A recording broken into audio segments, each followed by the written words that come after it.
Martin ಹೊಸ ದಾಖಲೆ. Indian film ಹಿಸ್ಟರಿಯಲ್ಲೇ ವಿನೂತನ ಪ್ರಯತ್ನ. 20ಕ್ಕೂ ಹೆಚ್ಚು ದೇಶಗಳಿಂದ ಜರ್ನಲಿಸ್ಟ್ ಭಾಗಿ.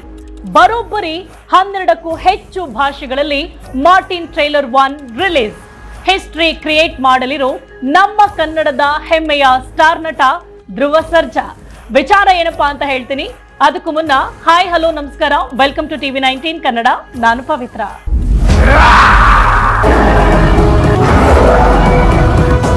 ವಿಷಯ ಏನಪ್ಪಾ ಅಂದ್ರೆ, ಇದೇ 5ನೇ ತಾರೀಕು ಮುಂಬೈಯಲ್ಲಿ ಇಂಟರ್ನ್ಯಾಷನಲ್ ಪ್ರೆಸ್ ಮೀಟ್ ನಡೀತಾ ಇದೆ. ಅದು ದೊಡ್ಡ ಮಟ್ಟದಲ್ಲಿ ನಮ್ಮ ಕನ್ನಡದ ಸಿನಿಮಾ ಬಗ್ಗೆ. ಈ ಪ್ರೆಸ್ ಮೀಟ್ಗೆ 20ಕ್ಕೂ ಹೆಚ್ಚು ದೇಶಗಳಿಂದ ಜರ್ನಲಿಸ್ಟ್ ಭಾಗಿಯಾಗ್ತಾ ಇದ್ದಾರೆ ಅನ್ನೋದು ನಮಗೆ ನಿಜವಾಗ್ಲೂ ಕನ್ನಡಿಗರಾಗಿ ಹೆಮ್ಮೆ ವಿಚಾರ.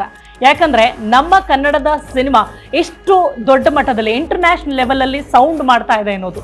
ಅದರ ಜೊತೆಗೆ ನಮ್ಮ ಭಾರತದ ಪ್ರತಿ ಸ್ಟೇಟ್ ಇಂದನೂ ಕೂಡ ಎಲ್ಲ ಜರ್ನಲಿಸ್ಟ್ಗಳು ಅಲ್ಲಿ ಭಾಗಿಯಾಗ್ತಾ ಇದ್ದಾರೆ. ಹಾಗೆ ಇಲ್ಲಿ ಟ್ರೈಲರ್ ರಿಲೀಸ್ ಮಾಡಬೇಕು ಅನ್ನೋದ್ರ ಬಗ್ಗೆ ವೋಟಿಂಗ್ ಆಗಿತ್ತು, ಅದೆಲ್ಲರಿಗೂ ಗೊತ್ತು. 62 ಲಕ್ಷಕ್ಕೂ ಹೆಚ್ಚು ಜನ ಟ್ರೈಲರ್ ರಿಲೀಸ್ ಮಾಡಬೇಕು ಅಂತ ವೋಟಿಂಗ್ ಮಾಡಿದ್ರು. ಇದರಲ್ಲಿ ಯಾವುದೇ ಫೇಕ್ ಇಲ್ಲ, ಒಬ್ರು ಒಂದು ವೋಟ್ ಮಾಡೋದಕ್ಕೆ ಮಾತ್ರ ಸಾಧ್ಯ ಆಗಿತ್ತು. ಇಲ್ಲೂ ಕೂಡ ಯಾವುದೇ ಬ್ಯಾಡ್ ಕಮೆಂಟ್ಸ್ಗಳಿಗೆ ಅವಕಾಶ ಕೊಡದಂಥ ರೀತಿಯಲ್ಲಿ ವೋಟಿಂಗ್ ನಡೆದಿದೆ.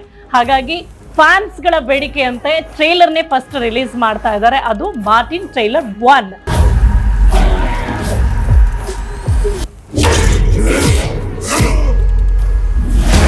ಹಾಗೆ ಇದರಲ್ಲಿ ನಾವೆಲ್ಲ ಕನ್ನಡಿಗರಾಗಿ ಹೆಮ್ಮೆ ಪಡಬೇಕಾಗಿರುವಂತಹ ವಿಚಾರ ಏನಪ್ಪಾ ಅಂದ್ರೆ, 5ನೇ ತಾರೀಕೇನೋ ಟ್ರೈಲರ್ನ ಅಲ್ಲಿ ರಿಲೀಸ್ ಮಾಡ್ತಾರೆ ಅಂತ ಹೇಳಿದ್ರಿ. ನಾವು ಕನ್ನಡದವರು ನಮ್ಮ ಕನ್ನಡದ ಸಿನಿಮಾನ ಇನ್ನೆಲ್ಲೋ ರಿಲೀಸ್ ಮಾಡಿದ್ರೆ ನಾವು ಹೆಂಗ್ ನೋಡೋದು ಅನ್ನೋ ಪ್ರಶ್ನೆ ಇದೆಯಾ? ಈ ಯೋಚನೆ ಬೇಡ. ಯಾಕೆ ಅಂದ್ರೆ ಇದೇ 4ನೇ ತಾರೀಕು ಫಸ್ಟ್ ಕನ್ನಡಿಗರಿಗೆ, ಎಲ್ಲೇ ಇರು ಹೇಗೆ ಇರು ಮೊದಲು ಕನ್ನಡಿಗರಾಗಿರು ಅನ್ನೋದನ್ನ ಇಲ್ಲಿ ಧ್ರುವ ಸರ್ಜಾ ಅವರು ಮತ್ತೆ ಪ್ರೂವ್ ಮಾಡ್ತಾ ಇದ್ದಾರೆ. ಸೊ ಹಾಗಾಗಿ 2ನೇ ತಾರೀಕಿಂದನೇ ಬುಕ್ ಮೈ ಶೋ ಅಲ್ಲಿ ಟ್ರೈಲರ್ ನೋಡೋದಕ್ಕೆ ಟಿಕೆಟ್ ಓಪನಿಂಗ್ ಇದೆ.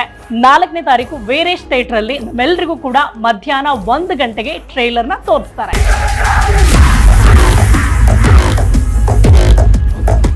ನೀವು ಕೂಡ ನಾಳೆಯಿಂದನೇ ಟ್ರೈಲರ್ನ ಬುಕ್ ಮಾಡ್ಕೊಳ್ಬಹುದು. 4ನೇ ತಾರೀಕು ಮರಿದೆ ವೇರಿಯಸ್ ಥಿಯೇಟರ್ ಅಲ್ಲಿ ಟ್ರೈಲರ್ನ ನೋಡಿ. ಸೊ ಈ ಅಪ್ಡೇಟ್ ನಿಮ್ಗೆ ಇಷ್ಟ ಆಗಿದ್ರೆ ಈಗಲೇ ಲೈಕ್ ಮಾಡಿ, ಕಮೆಂಟ್ ಮಾಡಿ, ಹಾಗೆ ಶೇರ್ ಮಾಡೋದನ್ನ ಮರಿಬೇಡಿ. Thanks for watching.